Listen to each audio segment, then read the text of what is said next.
মদিনার বাজার দিয়ে নবীজি যাচ্ছেন, নবীজির একটা ওঁট পছন্দ হয়েছে। তো নবী ওঁটের মালিকের কাছে গিয়ে জিজ্ঞেস করলেন, ভাইয়া এই ওঁটটার দাম কত?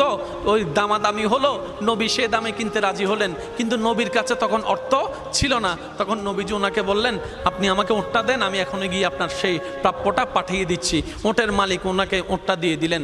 আশেপাশে যারা ওঁটের মালিক ছিল সবাই জিজ্ঞেস করতেছে, এই পাগলা, তুমি কি যাকে ওঁট দিয়েছো তাকে চিনো? বলে যে না। নাম জানো? বলে যে না। পরিচয় জানো? বলে যে না। ঠিকানা জানো? না।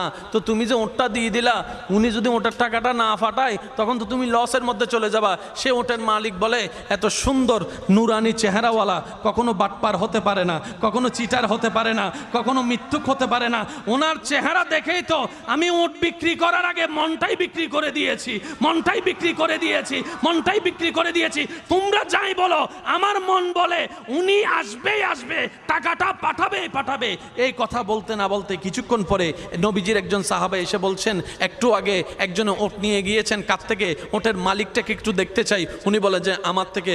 তো উনি বললেন, আমাদের নবী আপনার থেকে ওটটা নিয়ে গিয়েছেন, ধরেন ওটের টাকাটাও দিয়েছেন, আপনাদের খাবার জন্য কিছু খেজুরও হাদিয়া পাঠিয়েছেন, খেজুরও হাদিয়া পাঠিয়েছেন। ওই ওটের মালিক বলে, ভাইয়া টাকাটাও রাখেন, খেজুরটাও রাখেন, আগে আমাকে ওনার কাছে নিয়ে যান।